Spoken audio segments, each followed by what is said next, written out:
안녕하세요. 오늘은 마가복음 14장을 좀 깊이 들여다보겠습니다. 네, 안녕하세요. 이때가 이제 유월절하고 무교절, 이게 임박한 시점이라 예루살렘 분위기가 좀 남달랐을 것 같아요. 맞아요. 긴장감이 있었죠. 특히 대제사장이나 서기관들, 이 종교 지도자들이 예수를 좀 어떻게든 잡아 없앨 궁리를 하고 있었으니까요. 근데 또 명절이라 사람들이 많으니까 막 소란이 일어나는 건 피하고 싶어 했고요. 그렇죠. 조용히 처리하고 싶었던 거죠. 그런데 그런 상황에서 베다니에서는 정말 대조적인 일이 딱 벌어지잖아요. 네, 그 향유 사건이죠. 한 여인이 나타나서 맞아요. 아주 비싼 그 순전한 나드 향유, 옥합, 이걸 깨트려서 예수님 머리에 그냥 부어버리죠. 이게 값이 엄청났다고 하잖아요. 300데나리온 이상. 네, 거의 뭐 노동자 1년치 품삯이니까 주변 사람들이 막 화를 내는 게 이해는 가요. 그럼요. 아니 이걸 왜 그냥 버리냐. 차라리 팔아서 가난한 사람 주지. 이런 반응이 나올 만하죠. 아주 현실적인 생각이고요. 근데 예수님 반응은 완전 달랐어요. 네,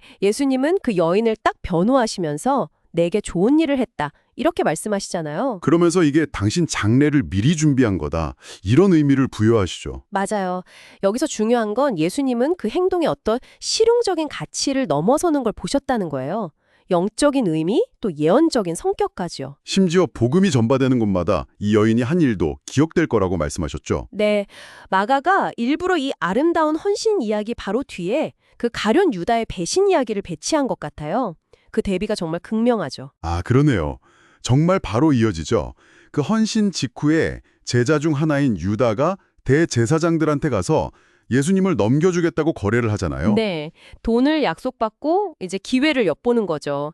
참 어두운 장면이에요. 이 배신 계획이 진행되는 동시에 또 유월절 만찬 준비도 같이 이루어지고요. 네, 그것도 참 신기하죠. 예수님이 제자들한테 아주 구체적으로 지시하시잖아요. 물동이 이고 가는 사람 따라가라 뭐 이런 식으로요. 네, 마치 모든 걸 다 알고 계신 것처럼요. 이게 어쩌면 모든 사건이 하나님의 큰 계획 안에 있다는 걸 보여주는 장치일 수도 있겠다 싶어요. 그리고 이제 그 마지막 만찬 자리, 여기서 정말 충격적인 말씀을 하시죠. 네, 너희 중 하나가 나와 함께 먹는 자가 나를 팔 것이다. 제자들이 얼마나 놀랐을까요?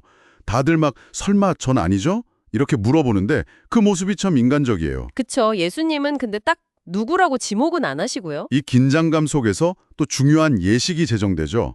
바로 성만찬. 네, 떡을 떼시면서 이건 내 몸이다 잔을 주시면서 이건 많은 사람을 위해 흘리는 나의 피, 곧 언약의 피다 이렇게 말씀하시죠. 기존 유월절의 의미를 넘어서는 뭔가 새로운 시대, 새로운 관계를 여시는 듯한 선언 같아요. 맞습니다.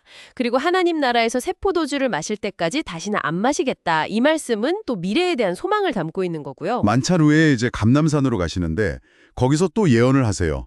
제자들이 다 흩어질 거라고. 네, 구약 성경 구절을 인용하시면서요. 내가 목자를 치면 양들이 흩어질 것이다. 베드로는 여기서 아주 강하게 반발하죠. 다른 사람은 다 버려도 저는 절대 안 버립니다. 아니다. 네가 오늘 밤 닭 울기 전에 3번 나를 부인할 거다. 이렇게 예고하시죠. 다른 제자들도 막 죽을지언정 부인 안 하겠다 하고 다짐하고요.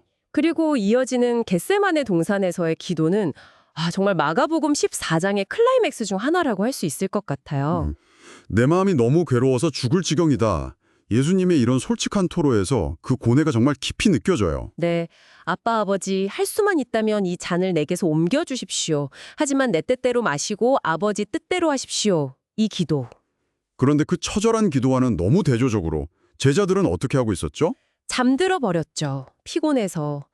예수님이 깨우시면서 마음은 원하는데 육신이 약하구나 하시는 말씀이 참 마음 아프게 다가와요. 기도가 끝나기가 무섭게 유다가 무리를 이끌고 나타나죠. 네, 입맞춤으로 신호를 보내고 결국 예수님이 체포되십니다. 잠깐의 저항도 있었어요. 어떤 제자가 칼로 대제사장 종의 귀를 치기도 했고요. 하지만 예수님은 폭력이 아니라 순응을 택하시죠. 그러면서 이 모든 게 성경 말씀을 이루려고 된 일이다. 이렇게 말씀하시고요.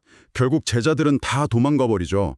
심지어 그 호디불만 걸친 청년이 벌거벗고 도망갔다는 좀 특이한 기록도 있고요. 네, 그 장면은 해석이 분분하죠. 어쨌든 예수님은 홀로 남겨지신 거예요. 그리고 이제 산헤드린 공회, 그러니까 당시 유대 최고의회로 끌려가서 신문을 받으십니다. 근데 이게 정상적인 재판이 아니었어요. 밤에 열린 것도 그렇고 처음부터 예수를 죽이려고 작정한 상태에서 거짓 증인들을 내세웠죠. 네, 근데 그 증언들도 서로 막 어긋나서 증거로서 효력이 없었고요. 재판 자체가 얼마나 부당했는지 보여주는 것 같아요. 맞아요. 예수님은 대부분 침묵하시다가 대제사장이 결정적인 질문을 던지죠.